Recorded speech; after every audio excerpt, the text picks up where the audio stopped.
if you would like to introduce yourselves in the chat, which school district you're with, that would be fantastic. And you are all muted upon entry. We will ask you to unmute when we get to the Q&A section, or if there's a point in the middle of the presentation where you feel like you need to say something, then feel free to unmute yourselves.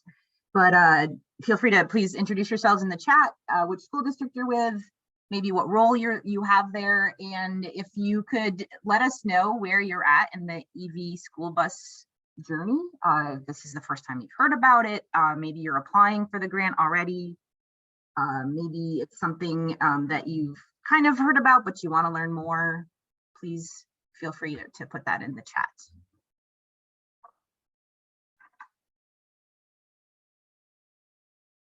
Like I said, we'll give ourselves until about 12:02 for everybody to sign in. Jay, I feel like this is like our romper room moment where there's Sean, Jay from Plattsburgh with Susan, awesome.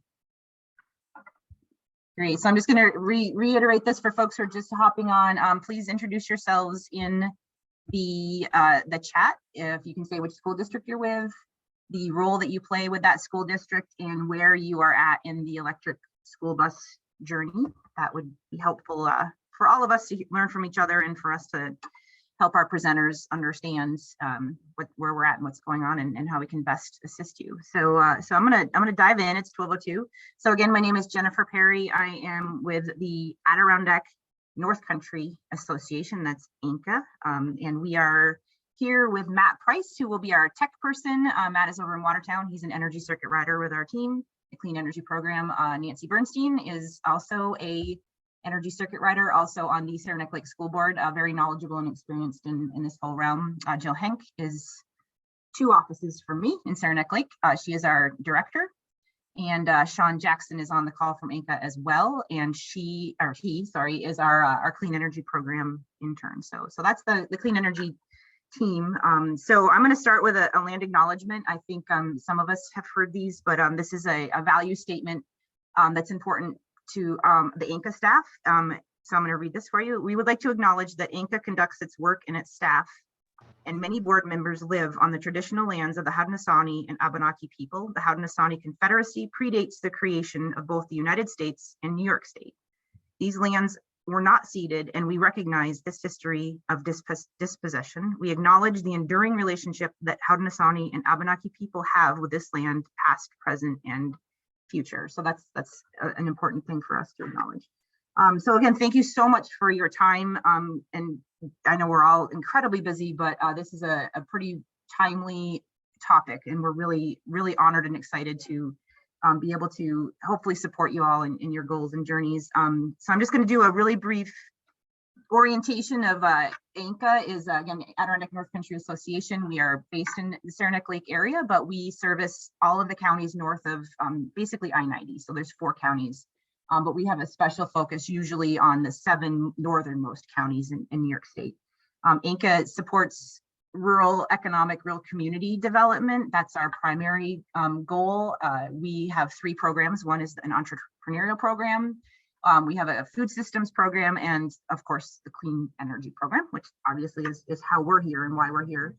And getting even more specific, my particular role as an energy circuit rider is to promote a grant that we are administering that offers free technical assistance to public purpose entities. So it's the Public Purpose Energy Services Coordinator, is PESCO, if you're into all of those acronyms. So that's my job. So if anybody has any projects, any interest in clean energy programs, projects outside of electric buses, please feel free to reach out to me anytime. So some housekeeping things to be aware of. Again, you're on mute. If you need to unmute yourself, feel free to do so. We will have a Q&A at the end. However, if you have questions as we're rolling along, feel free to pop them into the chat. I would ask that we try not to engage too much in the chat other than that part, because it does tend to, we find, distract from the presentations, but you are autonomous individuals and welcome to conduct yourselves as such. So I'm going to introduce each of our speakers. We're very fortunate and very blessed. We have a broad range of experience. They will introduce themselves specifically in terms of what it is that they're bringing to the table. But I want to share how this presentation came to be. And that is that Inca has many times dipped our toes into the EV school bus domain. When we first started it, we tried to organize some presentations and it was just like crickets. Like people are like, oh no, that doesn't work. And in a very, very short period of time, we have gone from that. And I don't have the last count of how many school districts were signed up, but it was a lot. And the reason this happened is because I was on the phone calling districts and, hey, have you guys heard about this EPA rebate program? And people cut me off to say yes, and they all had questions and they were all the same questions. What about infrastructure? What about our climate? What about how far we have to go? What about expenses? So we thought we'd bring everyone together to learn from each other. That's really important to us, that we're hearing from you all as well. And this is just the beginning of this process. We at Inca plan to support you way into the future. And we're going to talk more about what that looks like after. But I do want to just lay this out there, and I'm not going to name names, but one school district that I met with recently told me that it is their goal to be the first school district in the North Country to have an electric bus. So just putting that out there as a little bit of an enticement, no names. And the last thing I will mention before we introduce our first speaker is that, as I've shared in emails to you, I wear a hat as a grant writer, and while Inca is here to support all of your interest for electric school buses, including if any of you are submitting a grant to the EPA rebate program, I am offering, and I will let you know who this is by the end of the presentation, a much greater involvement for grant writing services. That's not something we typically do at Inca, but if you are a school district that's like, oh, we want to do this, but we just don't have the time to write the grant, then I'm offering we're going to select this person at random, this school district at random, to offer our services on a deeper dive. So this might be personal meetings, helping you set up your sam.gov account if you haven't already done that, things like that. So without further ado, we are very fortunate again to be joined by several incredibly experienced, very knowledgeable individuals. I'm going to introduce each one of them as they start. And the first is John Hipchin, and he is joining us from Chicago, Illinois. And he is with the Electric School Bus Coalition. So I will let John explain more about himself and what he does. And thanks for your participation and thanks for listening. Thank you. Matt, if you'd like to put my first slide up, I'll just go right into the presentation. Is that what we wanted to do, Jennifer? Okay. Can we go to the title slide, Matt? There we go. So hello, everyone. My name is John Hipchin. I'm the Executive Director of the Electric School Bus Coalition. And you should probably know I've been driving an electric vehicle in the Chicago area for over a decade. I took delivery of a 2012 Nissan Leaf here in the Chicago area. And I also spent some time working for a company that manufactures commercial electric vehicle charging stations before I came into my role here. And I want to thank Jennifer for inviting me. I especially want to thank everyone that's on this call for your initiative to transition your school bus fleet to a zero emissions fleet. You should know that you're leading the country in a movement that I think is extremely important to our future. So you can go to the next slide, Matt. The Electric School Bus Coalition was actually started by the Copper Development Association, and I, in fact, work full-time for the Copper Development Association, and they're actually the trade association for the copper industry. And what happened was about 2 years ago, they were already involved quite a bit in renewable energy and electric vehicles. And I won't talk much about copper except to say that it's a very important material in all electrical systems, and that certainly includes electric vehicles. But a couple of years ago, they were looking at everything from a high level, wondering where there were areas that weren't really being focused on, where they might be able to make an impact. And they identified electric school buses as one of those areas. So they started bringing a lot of different organizations to the table. And it was a quite diverse group of stakeholders. And it, of course, included electric school bus manufacturers and companies that made charging stations, but it also included utilities and a lot of community groups, activists trying to advocate for cleaner air and better communities. It took a while for this diverse group to agree to a common set of principles, but that happened a little over a year ago, and the organization went public at that time with a website. And someone said, you know, we need an executive director. And someone else said, well, I think that should be Hipshin. So that's how I ended up the executive director of the Electric School Bus Coalition. But I have to tell you, I was glad to be nominated for that role. And I jumped at the chance because this is a project that's kind of dear to my heart. I think it's kind of a no-brainer to move to electric school buses, and I'm proud to be working on this project. So the coalition started with the main priority of funding, because we'll talk in a minute about that being one of the main challenges. And we were pretty happy last year when the bipartisan infrastructure bill passed, and there was $2.5 billion dedicated to electric school buses specifically. But as the coalition continued to grow, we realized that education is now another priority of ours. So we are putting together resource materials, and you'll see a lot of those types of things come on our website soon, guidelines for planning, etc. So the focus of this coalition is still on funding, and we are diligently working to get more of that. But we're also expanding our scope to include education. Next slide. So the benefits of electric school buses is pretty much this is it right here. I think all of us have been stuck behind a school bus like the one on the left. A lot of us have probably ridden on that school bus when we were younger. And the goal, of course, is to go to zero emissions. You can go to the next slide, Matt. So zero emissions is at the top of the list of benefits for electric school buses.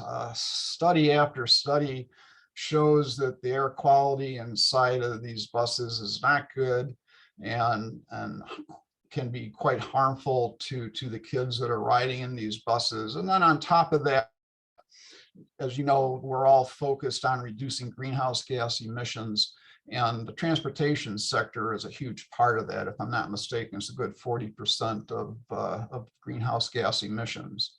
The other benefit of school buses, electric school buses, that they are now commercially viable solutions. There's some 22 models of electric school buses currently available. They're produced by 12 different manufacturers, and they cover school bus classes, school bus types A, C, and D. You know, I put quiet on here as a benefit. I didn't really think of that as a benefit for school buses until I heard more and more from school bus drivers that trust drive the vehicles and pilot projects report that it's much less stressful for them to drive an electric school bus because of the reduced noise level, and less stressful on the students as well. So that's becoming a higher benefit on the list than we used to think. I have potential grid support as another benefit, because, and I called it potential because we have the technology to move energy not just to the batteries in these buses, but we can move it back again to the grid. That technology is there. It's complicated for the utilities to do it right now, but there are pilot projects out there, and it is definitely being looked at. especially for school buses, because eventually we're going to have a lot of school buses with fairly large battery packs all parked in a parking lot, and that represents a significant source of energy, especially during an outage or even during high demand areas, portions of the grid. And then another big benefit is that they are cost effective.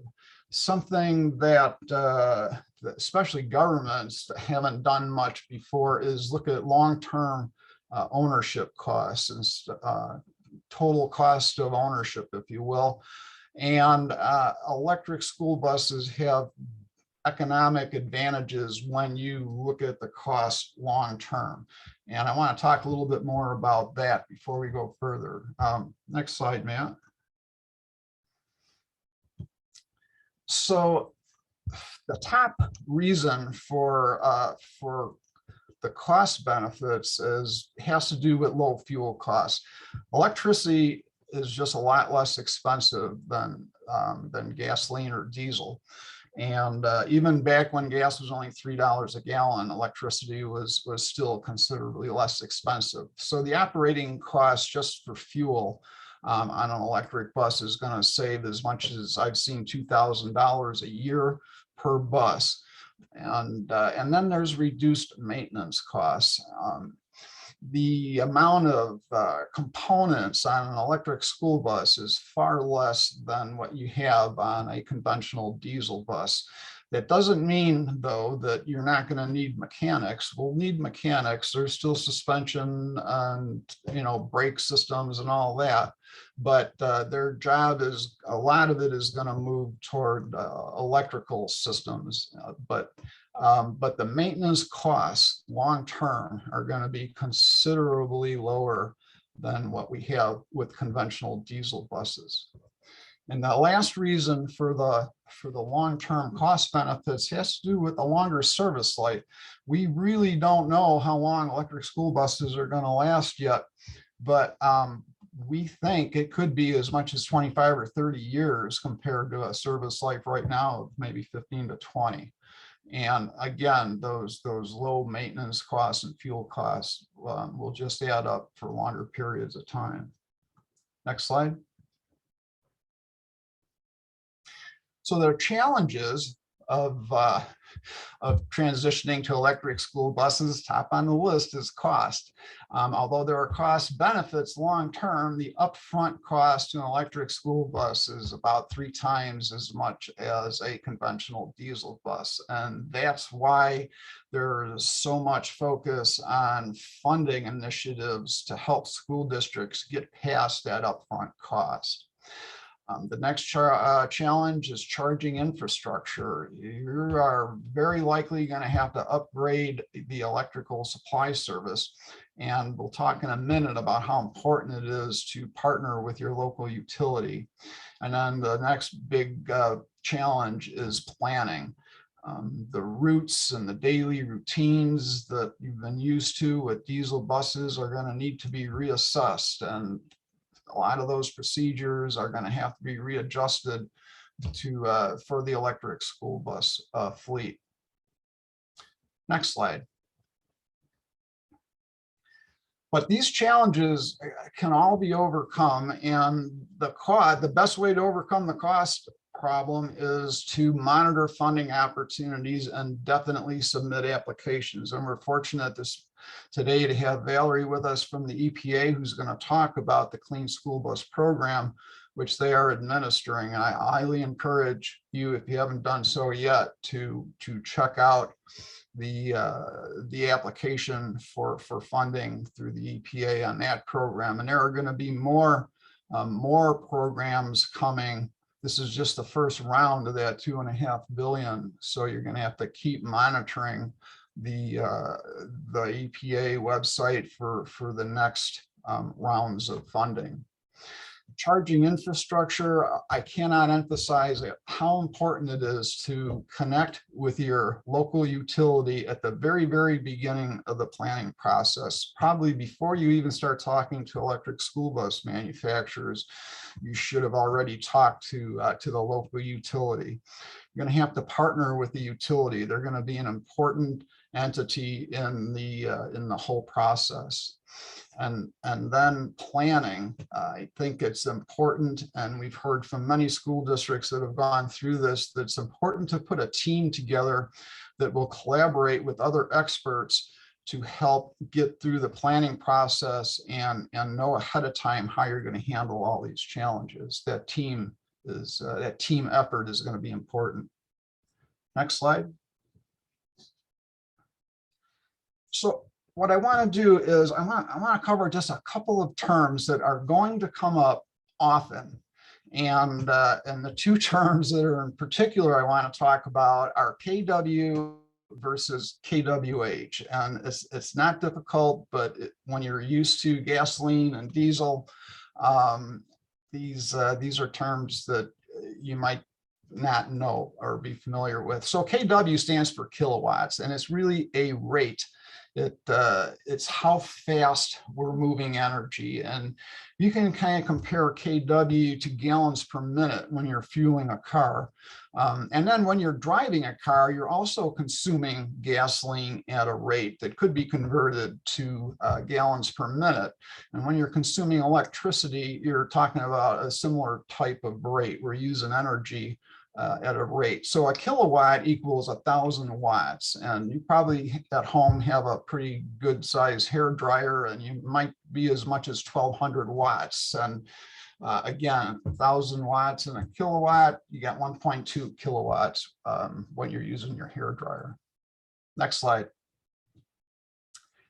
Kilowatt hour, on the other hand, is a volume. It's a chunk of energy, just like the 20 gallons of gasoline in your car's gas tank is a chunk of energy. And EV batteries are rated in kilowatt hours. That's how we know how much energy these batteries are going to hold. So both of these terms, when you start dealing with electric vehicles or especially electric school buses, are going to be important. And electric school buses, you will probably see battery packs of over 150 kilowatt hours. Compare that to the early model Nissan Leaf that I'm driving that only has 24 kilowatt hours. There's a big difference there. And it's going to come into play when you start looking at how long it takes to charge the buses. And just for some simple math, if you've got a 150 kilowatt hour battery and we're charging it at a rate of 50 kilowatts, well, it's going to take 3 hours, because if we're moving 50 kilowatts over an hour, you'll have 50 kilowatt hours times 3. You got 3 hours, you got your 150 kilowatt hours. The other thing that I didn't put down, but you are going to also talk about, is efficiency. When we talk about efficiency in an internal combustion vehicle, we are always talking about miles per gallon, and you will be talking about miles per kilowatt hour. Again, how far can you go with that chunk of energy? Instead of a gallon, we're talking about a kilowatt hour. Next slide. So I have a couple of recommendations as you start this transition to electric school buses. And again, the very top one is partner with the local utility and start discussing charging infrastructure. It's going to be important. You know, we just looked at a 50 kilowatt hour charging rate for a battery that's probably close to the size you might see. And you saw that with 50 kilowatts, you could charge that thing in 3 hours.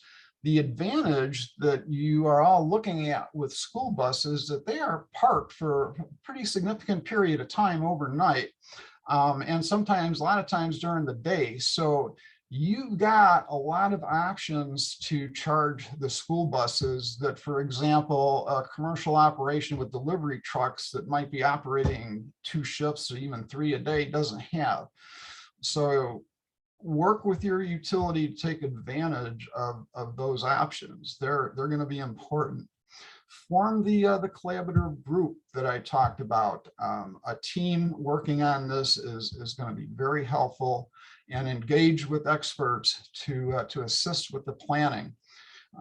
You're probably going to want to look at both short-term and long-term planning. You might start with less than 10 electric school buses, maybe less than 5, but I think everybody can envision a day when there'll be, 50 to 100 school buses sitting in a parking lot, all of them electric, and that's going to take significant planning. And monitor, finally, the funding opportunities. The funding is going to be very important to this process. Opportunities have started. There are a lot of people and organizations pushing for more funding. So there's going to be more to come down the line. Next slide. So where we think we're headed is, number one, toward more government funding. We think it's going to be critical that the government helps school districts overcome that upfront purchase price and installation of infrastructure.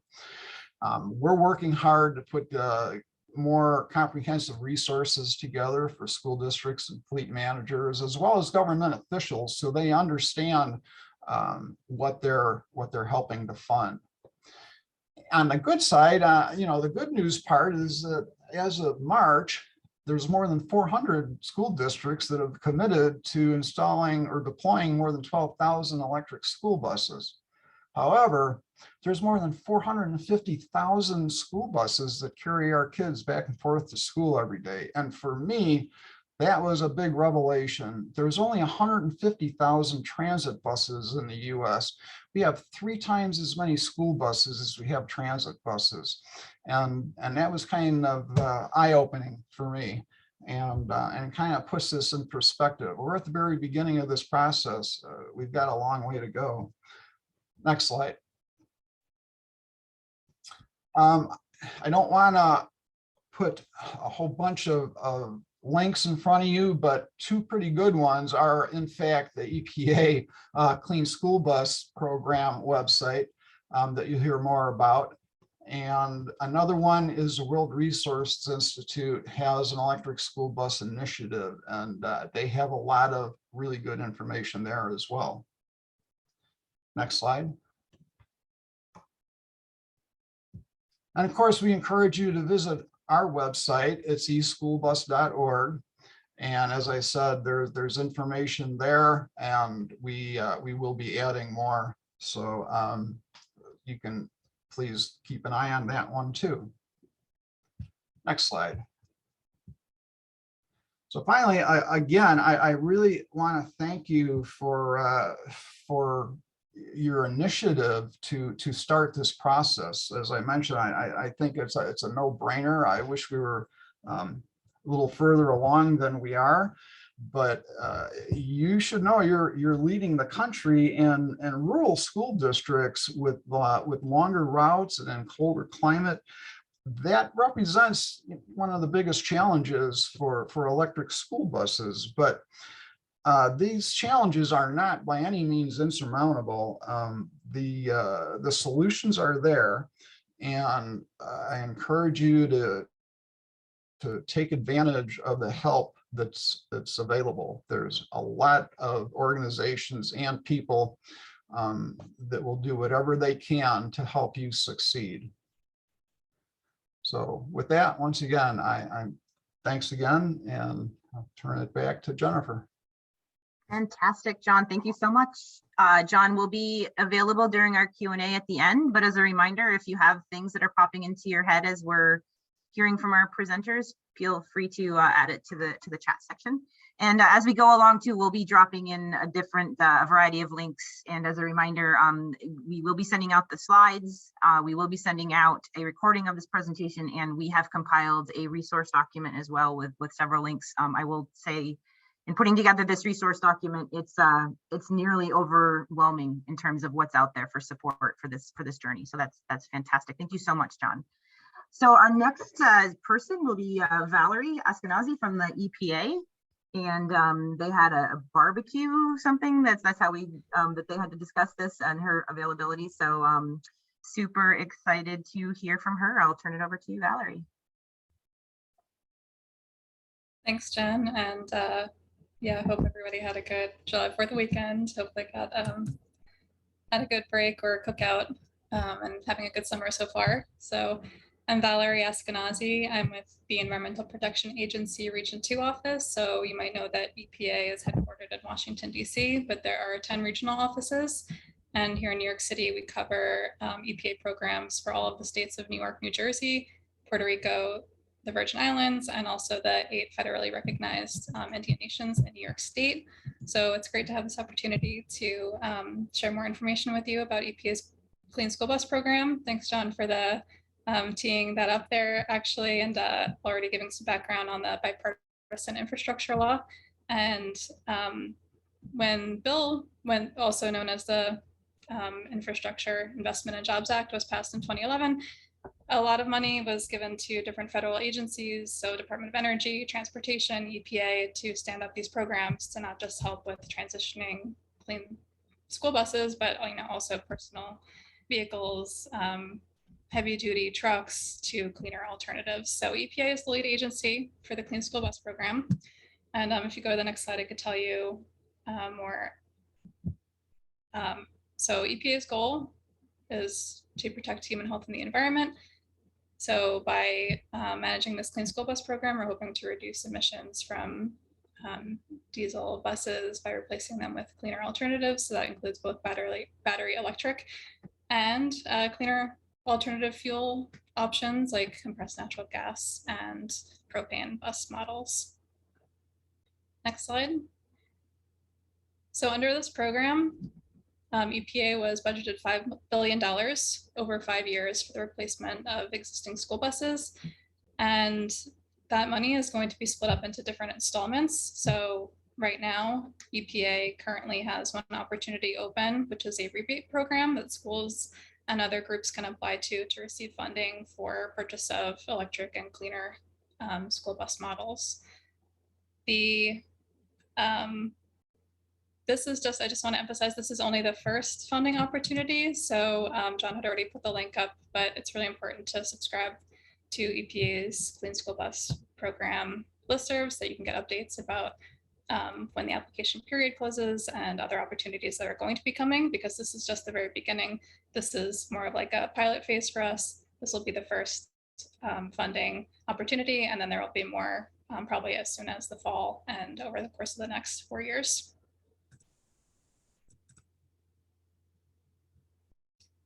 Next slide. So over the course of the next 4 years till 2026, the $5 billion, like I said, is going to be split up into 2 types of funding. One half is set aside for purchase of battery electric vehicles, and the other half is dedicated to zero emission and clean school bus models. So that can include battery electric, but it could also mean, like I said, propane or CNG. So at least half, if not more, of the funding for this program will be going towards battery electric vehicles. Next slide. So for the current funding opportunity, it is a rebate program. So just want to emphasize also the difference between rebates and grants. Some of you might already be familiar with EPA's Diesel Emissions Reduction Act program, which in the past has offered rebates for school buses, and it's also offered annual grant competitions. So grants can be a bit of a heavy lift. That means putting together a project budget, outlining your plan for which staff are going to be involved in your project, either to replace or retrofit a vehicle. You really want to tell a story about your community and what you're going to achieve through your project. Whereas for a rebate, all you're really doing is showing the government that you have purchased a vehicle, and then you get reimbursed for the cost of that. So rebate programs only cover, in this case, the cost of purchasing a vehicle and charging infrastructure. It doesn't cover things like staff costs or other overhead type things, which in this case is helping EPA get the money out faster. It's a much simpler application process for rebates, whereas with grants, you need to go through a whole competitive scoring process. A rebate is much more straightforward. So the rebate is the rebate application period opened in May. It's open for 90 days. It'll be closing in August 2022. EPA is reviewing the applications only to make sure that the applications are complete and that all the information is there. We're not reviewing the applications based on merit to see which district might have put together a better application, because for the most part, you're all providing the same information to EPA. We hope to have all of the applicants that were selected notified by October 2022. And then the group receiving the rebate would have to show that they put in a purchase order for a clean school bus, submit that purchase order to EPA. And we understand that it takes time for charging infrastructure installation and getting some of these buses up and running. But ideally, all of the clean school buses that are funded in this first installment of funding, hopefully that would all be completed by October 2024. Next slide. So it's great to see actual school district representatives here, because it's really important to have these entities take the lead on, in advocating for your school district if you're interested in getting a clean school bus. Districts are also one of the main target applicants for this opportunity. So if you are a state and local government, school district, Board of Education, you can be the one to be the project lead and submit the application on behalf of your school district to EPA. Some of the other groups that can apply are nonprofit school transportation associations, Indian tribes or tribal organizations, and then eligible contractors. So if you have listened to any of the previous EPA webinars, some of this might sound a little bit familiar, but I want to go through a couple of examples just to show you what the scenario would look like just logistically for your district if you are interested in applying for this rebate. Next slide. So I know there's an actual Adirondack Central School District. I just wrote Adirondack School District as like a generic example here, but in this first scenario, this is, well, the most straightforward scenario is for a school owning their own buses to apply directly for a rebate from EPA, because the school is the one who is actually completing the purchase order. But in a lot of cases, schools contract out their bus fleets, and it's the private fleet who's going to be making the purchase and then serving the school district. So if your school does not own your own buses, but if you have a private contractor that is serving your school, then the contractor is not eligible to apply, but a bus dealer or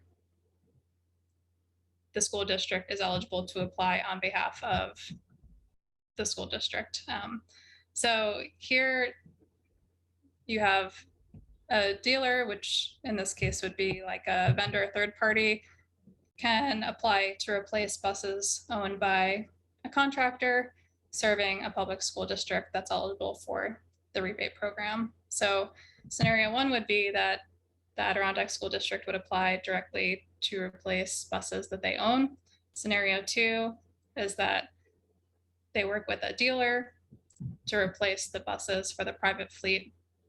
And then the school district benefits because under contract, the kids are being transported in one of these clean school buses. And then the third scenario on the next slide has the school district applying to replace buses of the private fleet. So sorry, I might have missed a slide of one of the scenarios, but this will all be in the materials shared after the presentation. The point I'm just trying to get across is that if you own your buses, that's great, it'll be more straightforward. If you don't, then it's really important to work together with your private fleet contractors to put together a joint application so that everybody knows what their responsibilities are, so that if you are putting yourself out there as a school district to get a vendor or a private contractor to purchase new buses that you know you're going to benefit from it for at least the next 5 years, that there's a contract in place that the school district that applies is going to be at least benefiting for 5 years by using the same contractor to transport their kids.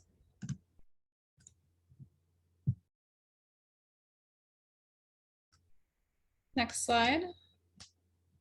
Okay, I think we're getting into more of a flow here. So an important point that we've gotten a lot of questions about is prioritization of applications. So for grants, there is a whole long ranking criteria scoring competition where EPA evaluates each category for how well a grant application meets different criteria. That's not the case for the Clean School Bus Rebate Program. It's a random lottery with the exception of this prioritization criteria. So EPA is prioritizing rebates to go to schools that are classified as high need school districts, which either means low income or rural or tribally operated. So not only will they be ranked more highly in the lottery, so it might be more likely that you're selected, but at the same time, you're going to be receiving greater funding, have a higher funding cap from EPA. So every state is guaranteed to, if a school applies, at least one school per state will be selected. And then after that, I recommend you look at this criteria, the prioritization list that I think Jen was going to attach to the meeting materials to see if your school applies, if you're on that prioritized list. I think a lot in the North Country do, just because you would meet the criteria for rural, either remote or distant criteria according to the National Center for Education Statistics. So that's really set in stone. It's either a yes or no, whether you've already been designated as rural by the federal government. The other reason why your application might be ranked slightly higher is if you're in an area where over 20% of students are considered living in poverty, and that has to do with the census data from 2020. So again, that's already information that the federal government has collected through the census. So once you start your application process, it should all pre-populate. So you'll see when you go to fill out the application whether your district is considered rural. It'll say yes or no, and it'll say whether you're considered high need based on poverty levels. It'll say yes or no. It might say information not available, in which case that's where this opportunity to self-certify comes in. So if your application for the census data doesn't show as being yes or no for low income, then you would need to attach information showing that whatever data you have available on for children or households in your area with children ages 5 to 18, showing that they, based on their household, are living in poverty. And that's a longer conversation because I know there are a lot of different ways to show that. A couple of people have asked about whether free school lunches counts as a verification for poverty rates. That's different. So if you have a specific question about that, I can direct you to the program guide, or I'd be happy to answer questions after. So for the actual application process, next slide, you need to have a system for award management registration. There used to be something called a DUNS number that you would need to receive federal funding. That was phased out really recently in the last couple of months. So even if you had a DUNS, you need to start from scratch and get one of these unique entity IDs. So this will all be on a flyer, I think, that Jen will be providing later, but make sure you are registered in SAM.gov. You'll need a login.gov account. You'll need to register for EPA's portal. And I understand this can be frustrating just because it can be kind of like a clunky system, but there is a program guide.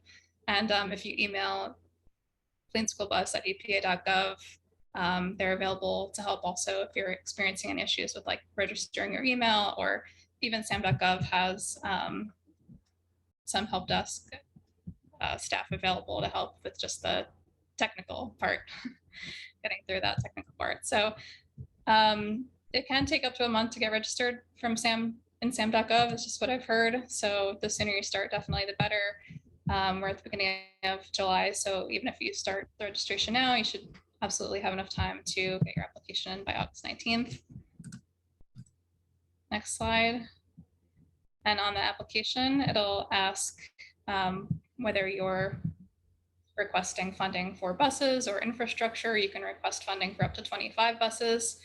And for the infrastructure part, it's great. We have the utilities speaking after me also on this call, but the EPA funding can be used for everything on the right side of this picture. So electrical panel, charging station, and the bus, but you still have to work with your utility to make sure the utility side is ready to, that you can connect to the system at your location.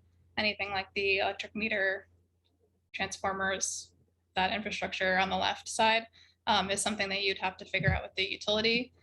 So it does take some planning beforehand to make sure that both sides are aligned, to make sure that the project will be successful.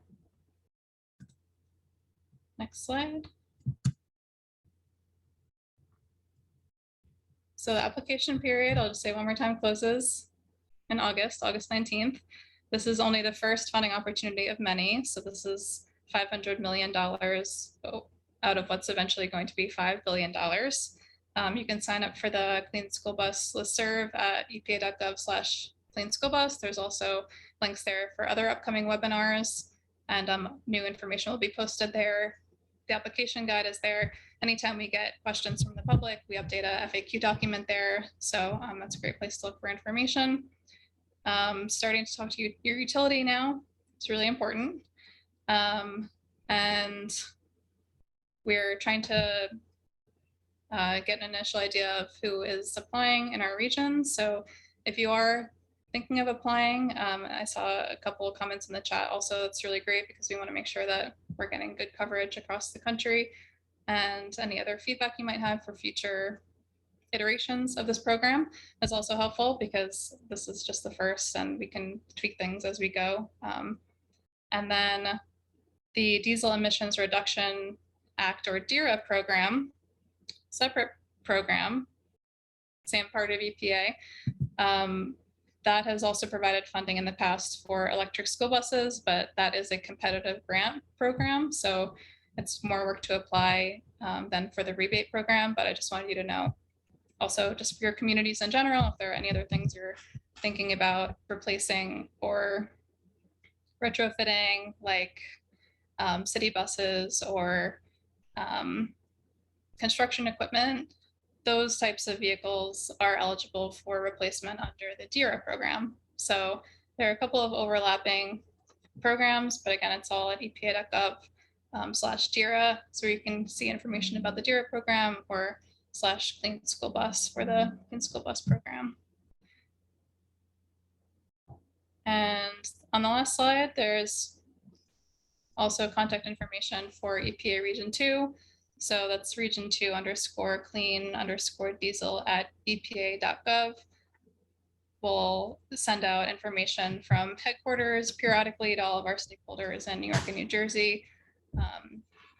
We'll also send out announcements about deadlines, or if there are any future opportunities for meetings we can join like this, or outreach opportunities. We'd love to hear from you and keep in touch with all of your organizations and school districts. So thanks again for having me here to speak, and I'll stay on the line for questions later.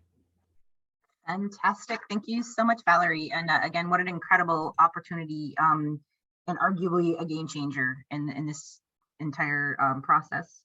Our next speaker, and I have to say that both John and Valerie are on their agenda timeline to the minute. So thank you so much for that. So our third speaker is Tiffany Bailey. Tiffany also will do a great job introducing herself. She is here representing NYSEG specifically. However, she is going to offer the utility perspective. So I know not all of us are in the NYSEG territory. Some of us actually have a municipal electric. So maybe when we get to the Q&A, happy to hear your perspectives from the municipal electric point of view. But Tiffany will happily share some thoughts and insights into the whole utility, including National Grid, which most of us exist in. So I will turn it over to Tiffany. Thank you so much. All right, thanks, Jennifer. Thanks for asking me to be here today. I think I'm naming Enka my official cheerleaders for this program because you guys have done a fantastic job of getting the word out about this and for school districts and fleets in general. So I really, really appreciate that. Again, my name is Tiffany Bailey. I am a transportation electrification consultant with a company called Clear Results, and we are working with NYSEG and RGE on the Fleet Assessment Make Ready program in New York. Today, I'm here to specifically talk about NYSEG's programs. National Grid, I know that some folks are in National Grid territory. They are offering some similar programs to NYSEG and RG&E. There are some differences, but I will guide you on how to access those resources. So, again, today I'm specifically just going to talk about NYSEG's offerings, but, I'll be glad to kind of offer the utility perspective. And I appreciate, John and Valerie kind of set the stage for me and really talked about how important involving your utilities from the start in any fleet electrification efforts. So, I'm glad to be on here and have that support. Next slide, please. And through the programs that we are offering, the Fleet Assessment Make Ready services, I'll go to a slide here in a few minutes. I have several slides on here. Some I'll skip over, but all the slides will be available after the program. And if you guys are interested in any of the services, I'll tell you how to apply, and we can sit down and have a one-on-one together, a little bit more in-depth discussion into these slides. So I just wanted to give you a brief overview today. The goal of these programs is to help you develop a fleet electrification roadmap. This is an opportunity to learn, improve, innovate, and expand and grow. With you guys, your fleets are so crucial to supporting your organization's mission, and we want to help you accomplish that mission in a more productive and efficient way. We're going to offer you the opportunity to partner with experts in the EV space, or prepare your future now and exceed your organization's goals. So we know that the road to electrification is possible, but there's a lot of challenges along the way. So we're here to partner with you in tackling those challenges and create a comprehensive strategy to improve your capabilities, lower your carbon emissions footprint, and continue success through vehicle electrification. Next slide, please. I won't dwell on this one too much. I don't think this one's too crucial. We know that there are some aggressive targets in New York. That's why we are all here. So I'll skip over this one and go to the next one. The challenges, again, I won't dwell on this too much. John really did a good job of talking about this earlier. Costs, of course, are the number one challenge that we are facing, and that's not just the vehicles themselves. That is the charging infrastructure, the customer side, the utility side, the planning process through this also is a challenge. And again, it's important to involve your utility from the start, and through some of the programs, I think we're able to help you in this process. I've been fortunate to talk to several school districts in the last few months, and I think everyone really has the big picture in mind. It's not just the few things I touched on. There's maintenance. Obviously, the maintenance will continue, but it's going to differ. You have emergency response that differs, safety. So there's a lot of components that play into this, but I think there's a lot of opportunities within these challenges. Next slide, please. And this is the most important slide for what I want to talk about today, are the programs that NYSEG is offering. So I'm going to kind of skip over that first column A, because I think probably everyone on this call has more than 10 heavy duty vehicles in their fleet, or at least 5 or more. So automatically you would qualify for the advanced fleet assessment. And if you are in the National Grid territory, they are also offering the service, the advanced fleet assessment services. I'm not sure what all components that National Grid has compared to NYSEG, but they are in fact offering these services, and we'll make sure to get a link out of where you can apply and send those to the corresponding utility. So the advanced fleet assessment is a basic fleet assessment that overlooks your estimated operating cost and your total cost of ownership. And I'm going to expand on that just a little bit. So there is another specific service that we are offering, which is a 6-month workshop cohort series, the Fleet Electrification Management Cohort. We just wrapped up last week, actually, our first pilot program. We had, I think there were 12 fleets, and it was a mix of public and private fleets who went through a 6-month workshop series to ultimately develop that fleet electrification roadmap and have that one-on-one coaching experience with our staff, and have that interaction with other fleets who are going through this process throughout the cohort. So you're ultimately getting the same results as the advanced fleet assessment, but we're taking it one step further with the one-on-one interactive coaching sessions and workshops. So right now we're assembling a second cohort, and we are specifically focusing on school bus fleets. So I would love to have any of our NYSEG customers participate in that specifically. These are all free services. If you'll notice in column D, there is a optional additional service to the workshop. It is not required. It is a charging evaluation. There is a copay associated with that, where an engineer would come out on site and give you a more in-depth, drawn out charging evaluation. That, again, completely optional service. And if you are interested in participating, I can have a one-on-one chat with you about your fleet and about your needs.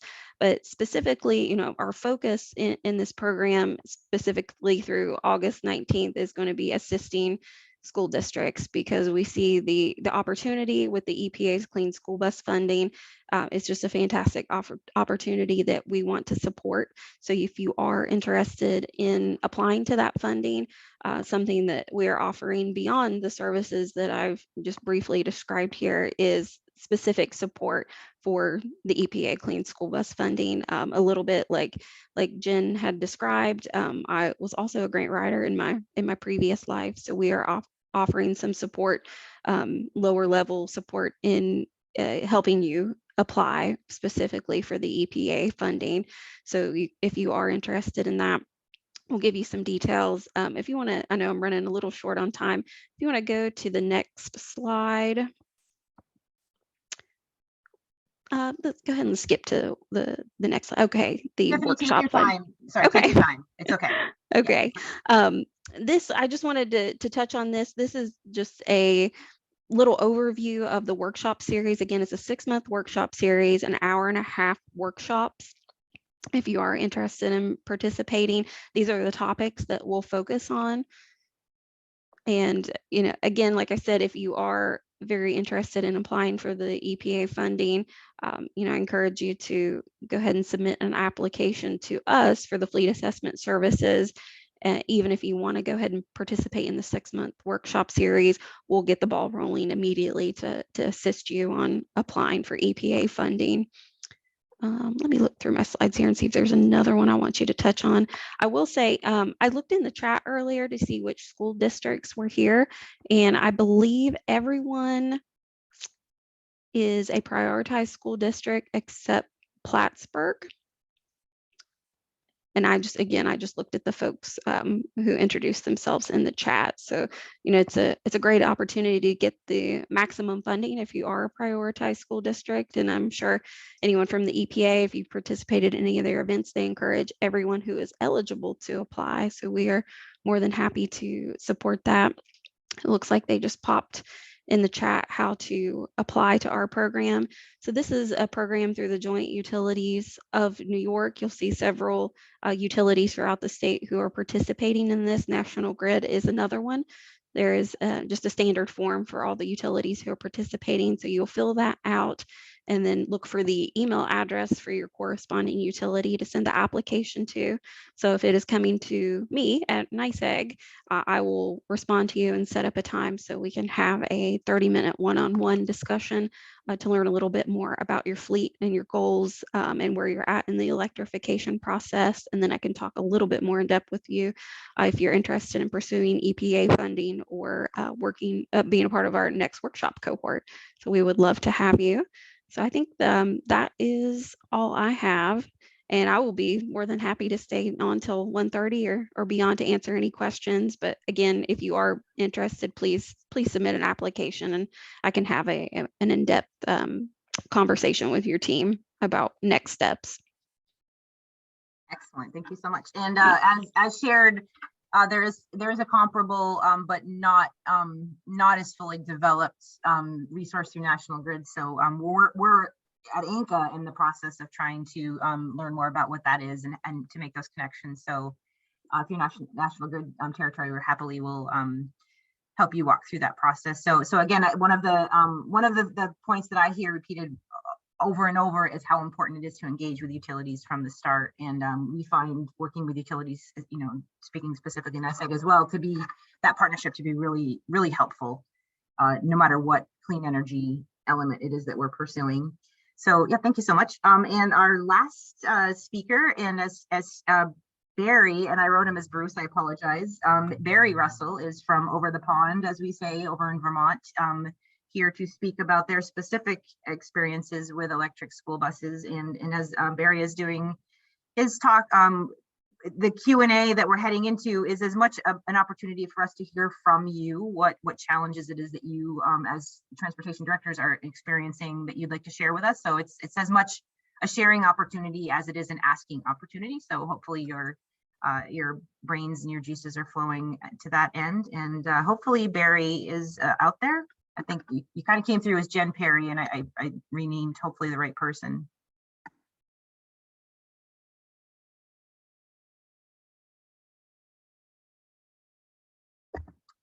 Yep, there he is. Beautiful. But I can't hear you.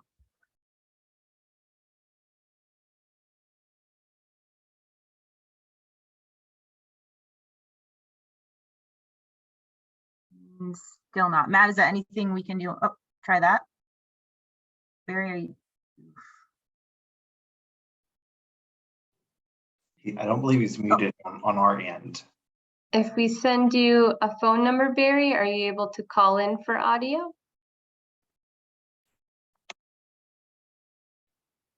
In the meantime, we could probably jump to some questions while Barry's doing that. All right, we'll give Barry a minute. I have a specific question for Tiffany regarding the workshop you were just mentioning. You said that there was a next cohort, and I'm just wondering if there's a deadline to put in your application in order to be in that next cohort.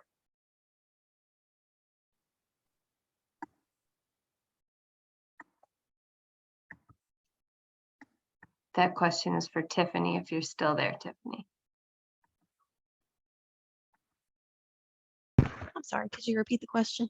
Sure, I'm just sorry. I had to step away to grab some water. That's okay, I tricked you. For your workshop that you were mentioning, is there a deadline for school districts to put their application in order to be included in that next cohort? So we have not set an official deadline yet. It is going to be first come, first serve. I'm trying to assemble a group of 12 to 14 at the most. I have one person signed on currently, so I still have plenty of slots available. I am going to cut off probably at 14. It gets a little too much to really interact in a productive way if you get too many folks involved. I would like to kick off by the end of August at the latest. So I encourage you to at least get your application in by mid-August. Okay. That's helpful. And then, Can of I- course, if you are going to be seeking some support, we are offering the additional one-on-one coaching support specifically for the EPA funding. But please do that as soon as possible, since the deadline is August 19th. And we want to give you at least a couple weeks that we can work with you to get your application submitted. And Tiffany, that includes any school district that has a NYSEG account, even if they have a National Grid account, mix, two accounts, or have municipal electric utility account. As long as they have one NYSEG account, they can qualify for your services, correct? The buses need to be domiciled in a NYSEG territory. Okay, so not just anywhere in the district, but the buses need to be, Yes. the bus garage needs to be there. Okay, thank you. Yes. All right, and I see Barry just joined us on the phone. He just needs, now let's see. I need you to, can we unmute? I can ask you to unmute your phone. So you're muted on the Zoom on your phone. Usually it's *6, I think, to unmute. There you go. Okay. You would just need to mute your, let's see. There you That go. work? Yes. Okay. Sorry about that. A little bit of an echo. If you mute your audio on your computer, I think that should take care of that. Okay. That work? Okay. All right. Can everybody hear me? We can. Okay. Hi, Jen. Thank you. So I was asked just to share my experience with the electric buses. So we currently here at CVSD have in Vermont, we're in Heinsberg, just outside of Burlington. We have 2 of the Lion C77 passenger conventional electric buses. We have one of them that had a 100-mile range, and then another one that we had upgraded to a 125 range. We did opt for doing diesel-fired heater system, so it's separate from the heating system on it doesn't draw from the battery pack. And so to give you an idea of what they've been doing, so we have them on 2 different routes. I have one that gets used a lot every day, and then one that gets used minimal. And part of the issues that we have had are some of them have been charging. We found out that over time there was a grid issue that with the charging units that we have, they will kick off the charging units if there's a fluctuation in the grid. This mostly only happened during the dead of the winter when there was a lot of power being used for various things. We've kind of rectified that for the moment. We also have switched from, I don't know if it's the same in New York or not, but so we had rate 8 power. So one of the things that we had to do to be able to use the buses more was to click over to get it to rate 6. So we weren't drawing as much off of our main grid. We were able to do that because we had a supply that wasn't being used by anything else. The big part of that was that if we could not charge the buses during the day, without getting a penalty or something, they weren't able to go enough miles, because you would chew up quite a bit. I'm sure some of you are in plenty mountainous areas as I am. The mountains definitely play a big role, and then of course the cold weather. We didn't have problems with the cold weather at all, as much as just the fact that it did pull down the miles a little bit, but not like some of the other brands that were out there. So I'm not pushing for Lion. We happen to like their bus, but I might have another one if we had to. So I know those have been some of the biggest hurdles that we've had. So the big one is the charging, and the other is being able to charge whenever we want. In the beginning, we could not do that, and it really hindered the fact that, if we were using it on hills and in the cold weather and stuff, it would cut that mileage down by 25, 30%. And all of a sudden your 100-mile bus only went, 75 or 70 or less. Some of the other, like I said, some of the other companies had bigger issues with that, with the cold weather, but that's why we opted to stay with the diesel heater. So it was just fire on its own and run the heat for the entire bus. Is there anything I can add for you or questions? I'm sure you've got plenty if you don't have one. That's great. Well, you are the final act before our question and answer session. So so that would actually probably be a great segue into that. So unless, Barry, if there's anything else you personally would like to add for points of view, we certainly are ready to open it up to everyone else. Anything else, Barry, then you think you'd like to add? No, I wish I could have got on a little earlier. I was busy, but I was, it's more like you said, it's the infrastructure is the big issue. I think mostly some of the other things I think will get figured out pretty quickly with, which buses work better or worse. But there are challenges, but we really like them, and they have certainly saved us money. The community likes them. The kids really like them. They're very quiet. They don't make any noise. But those help with the students on the bus being able to control them and being able to hear what's going on. So there's just a ton of benefits. I mean, we're really all in if we could get more, but again, that's the price structure and all those things. We got ours through the Volkswagen program, so we ended up having to pay replacement costs of one bus, and then they filled in the rest of the cost. So it was certainly doable for us, but not as good as what the current stuff is out there. Wish we could get more, but we probably won't get onto that list. But I can answer any questions. I'd be happy to. Fantastic. And you said those were Lion. Well, they're both Lion buses. Yep, both of ours are Lions. Excellent. Okay, so yeah, great. Well, thank you again to all of our presenters. I'm learning every time I hear something, I learn something new. So this is really exciting. So yeah, opening it up to the group, and again, happy to hear your perspectives, your experiences. If anybody, I know Saranac Lake, you're pretty far down the path. Jay, I see your hand is raised. So we will happily start with you. I think you can unmute yourself. Yeah, I'm happy to. Thank you very much. Appreciate everyone's expertise. My question has to do with the EPA's priority funding list, and one of the presenters, I think quite correctly, surmised that our district is not listed thereon. For the life of me, I have no idea why not. We have a pretty high level of student poverty in our district. We qualify as a community eligibility program, which is a measure of free and reduced lunch. And I know that's different, but I'm wondering if anyone can tell us why we're not on that and how we work around that in terms of still submitting a competitive application. Thank you.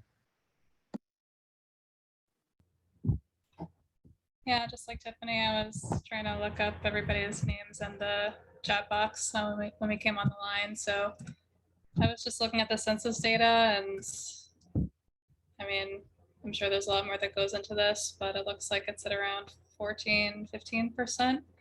And the cutoff is 20% for children in a school district as far as poverty. But I definitely encourage you to apply still, depending on how many buses each district applies for. Also, we could get pretty far down on the list of applicants. So we really don't know what's going to happen because it is a lottery. So in terms of making our application more competitive, there is a bit of luck involved because the census data and the statistical data about the remoteness, like those are things that aren't really going to change, but you can still always submit feedback to EPA also about what other criteria you think would be more appropriate, and we can consider that for the next round of funding. Like you mentioned school lunch, that's definitely come up before, but if there's anything else that comes to mind from other state or federal programs that you've participated in, that would be good for EPA to hear from applicants, so that the more we have that on the record, the more we can make the case for updating it next time.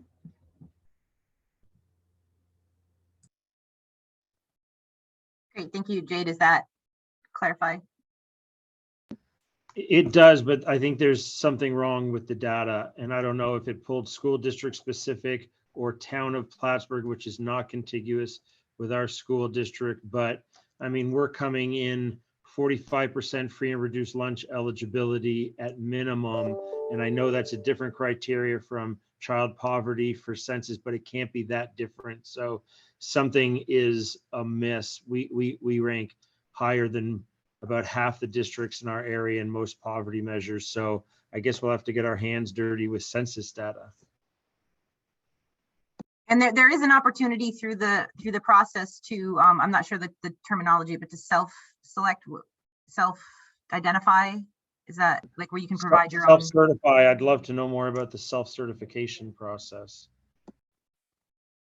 Yeah, so that was something that I was also looking at the guide for more information recently, because yeah, at first it sounded like any district could self-certify, and then now it looks like the way the final announcement went out is that you can only self-certify if you do not have census data.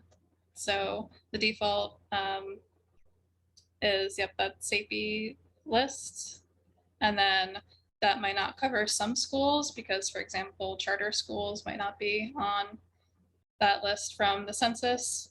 So it's more that self-certification is available if information isn't already there. But I think for the majority of, for all the districts on this call and others who want to check, you can either look at the census website directly to see if your district is on there, or you can start the application and it should pre-populate. This is just my time to remind everybody how important the census is.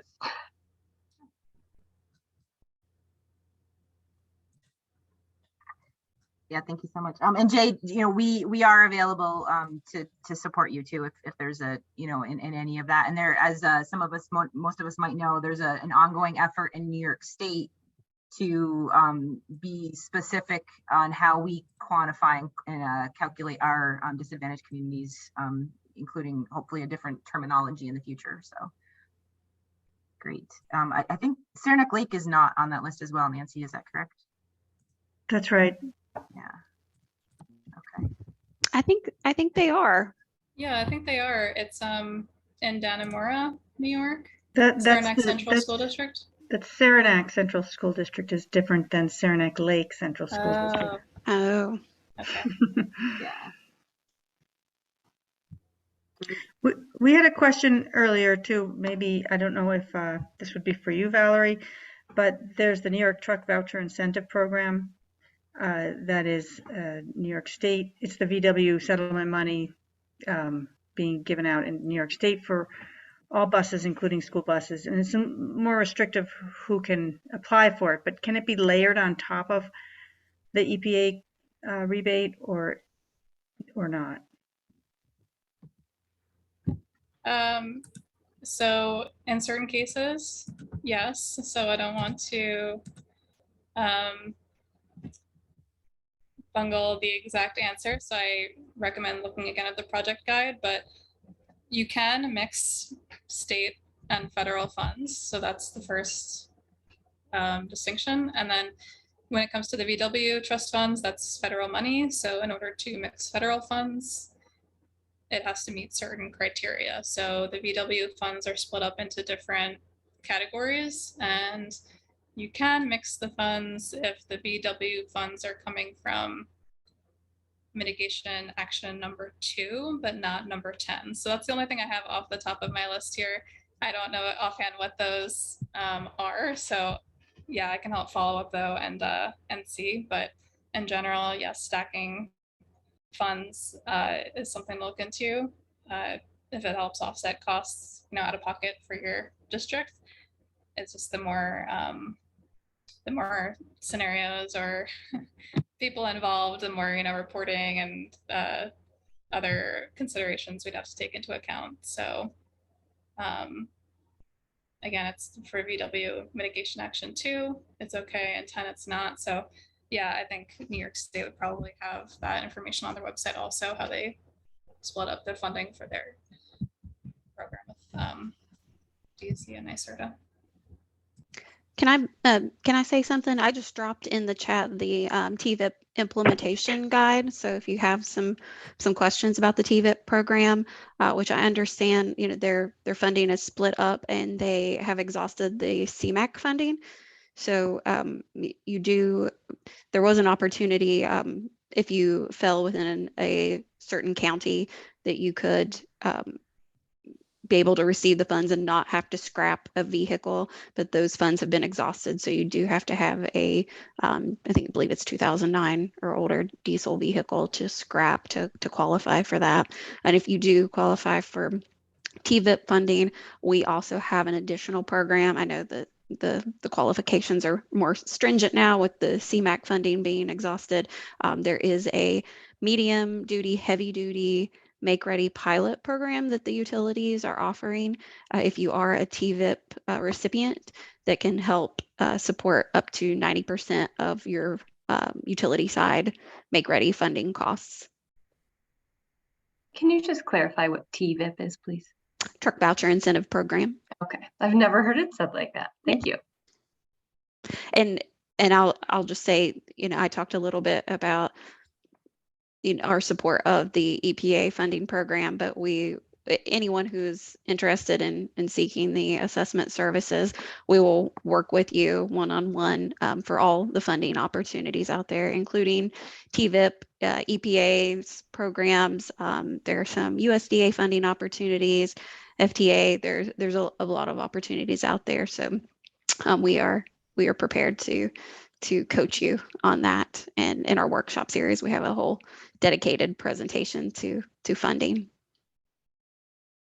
That's amazing. There needs to be many of you through all of the utilities. And to be clear, the truck voucher program is as a federal program that is partially administered by NYSERDA. There's no SBC requirement there. So this is something that would be the city of Plattsburgh could be eligible for as a municipal electric. What county is Plattsburgh in? I'm sorry, I apologize. I'm not a New Yorker. I'm in West Virginia, so I'm learning the geography. Don't apologize at all. Plattsburgh is the jewel of Clinton County, New York. Yeah, it is. I don't think that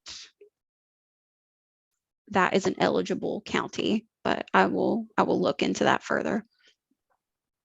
Okay. Excellent. They're surrounded by NYSEG, but they do have a municipal electric. I'm just speaking specifically to the truck voucher program. Awesome. But don't worry, there's other opportunities out there. So don't get discouraged. Keep looking always. I have a question. Dave, good information. Awesome. Yeah, and Dave, you're working closely with Nancy as well, so that's fantastic. I have a question. If any districts are willing to share, we've gotten some feedback in terms of, you all know your procurement process, but how, if you're being approached by contractors like Lion Bus, we know that there is an individual who's been through Lion Bus who has been reaching out into the North Country in support of this program. We know Leonard, some folks have had conversations with Leonard.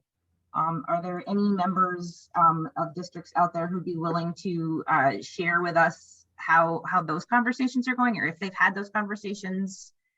If they feel that they're being presented with options, or if you're being discouraged through your traditional procurement pathways.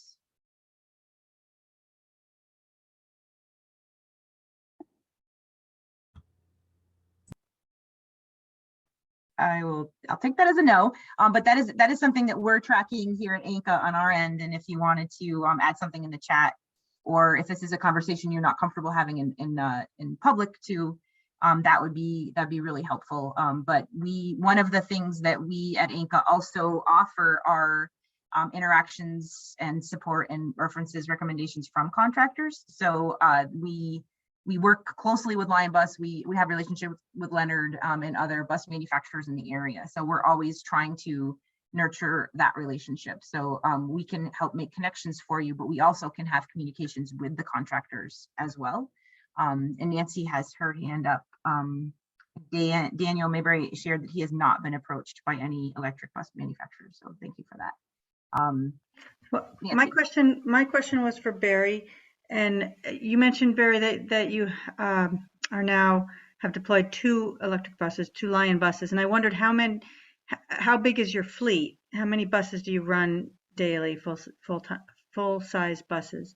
And then how well, you've bought a Lion bus, how well does that integrate with the buses that you already are purchasing, or sorry, that you already are running?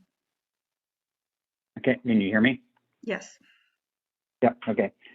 So we currently run about 55 routes a day, so 55 buses, 100 and some routes a day total. Yeah, we get the 2 of them. They've integrated well. We have a town that we put them in that's more of a, I don't want to call it a city, it's certainly not a city, but it's more of a grid pattern town where there's a little closer proximity to things. And then, like I said, one of the buses we run a little longer distance to try to push it to its limits to see kind of where it would go and how long it'll last, and without running it out of its juice. That's not good. We did that once, and that's not a good experience. They've integrated well. We really like them. Probably, I don't. The hardest thing that we have in our area anyway, and maybe it's different in some other areas, would be if something goes wrong with one of them, is getting immediate help, to get that bus back online. Obviously, GMP and VEIC here for our power companies, they want them running as much as they can, but at times things happen to them. We had one of them that basically worked flawless. The other one had some issues. That would be my biggest pet peeve, would be getting, even our local people that can work on the big tractor trailers and buses and things, they're not all up to speed on exactly what to do with these things, so it's been a little trial there, but again, I don't know if it hasn't been better for any of because we have all of the brands here in Vermont, and everybody's kind of gone along the same pattern, is that when they've had problems, it's been a little bit of an issue to get everything back up and running again. But that being said, the one that's run perfectly, almost no maintenance. Just a little grease gun here and there, and you don't have to do anything to it because there just aren't any moving parts on it to speak of like a regular bus. It's so much easier to deal with for the mechanic side of it. We don't have to deal with the electrical side at all. So we just simply, minor.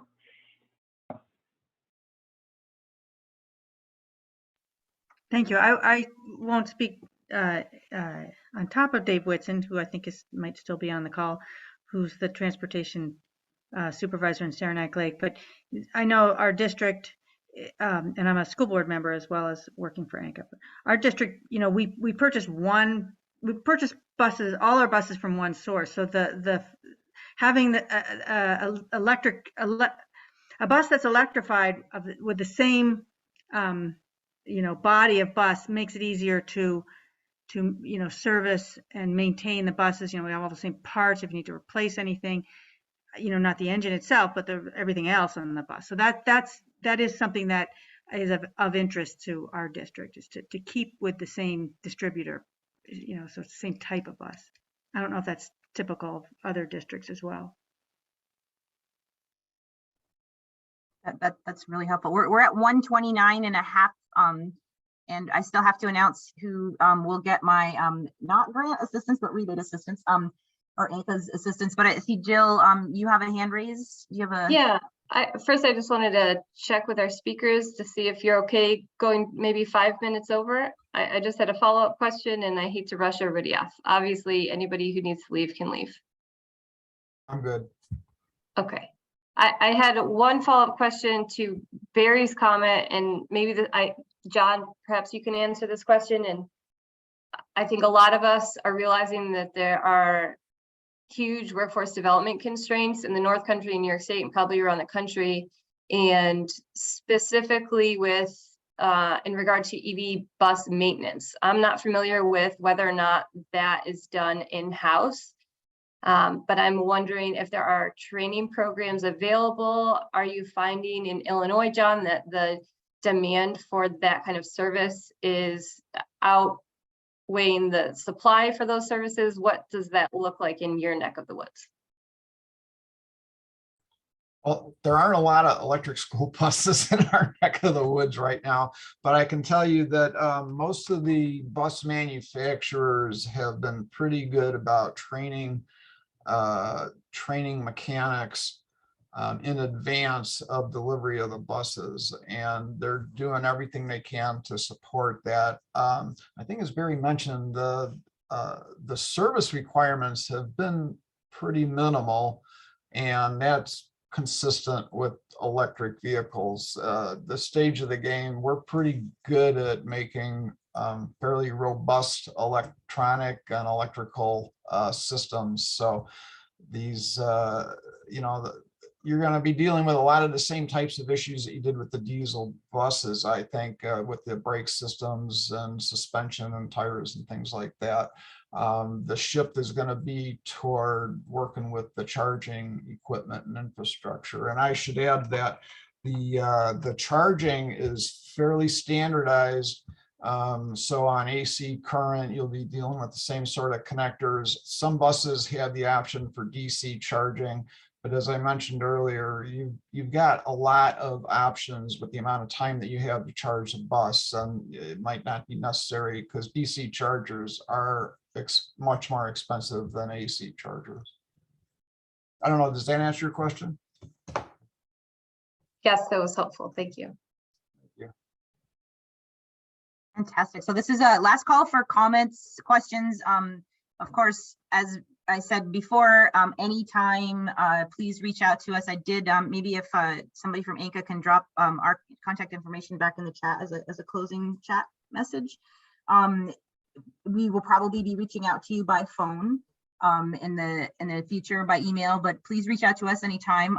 So as the last little bit, this is my highly scientific process that I am following to select the assistants, and I'll just draw a name, and I don't want to put anybody on the spot, and you may not know yet what your plan is moving forward in terms of the EPA opportunity. So I'll just announce the school district person who's attending, and if reach out to you, and if it looks like this the school district is not going to pursue this, then we will definitely go down the list and do, again, our highly scientific process, pick another name. But we will be in touch very soon, regardless, with the slides, the recording. We have a one pager that has links to all kinds of resources, and there are a number of one pagers as well. So again, thank you so much for your time. This is Jill's dog water dish, so thank you for that. Dan Mayberry is who I picked, and I just went by name. I didn't go by district. So Daniel, we'll be in touch with you shortly to see if this is something you want to take us up on. If not, we'll, like I said, we'll continue on down to the bowl. Thank you all so much. Please reach out to us anytime, and I hope everyone enjoys the rest of their summer. Thank you so much. Thanks for this opportunity. It was great. Thank you, guys. We appreciate it. Thank you. Thank you. Thank you. Thank you.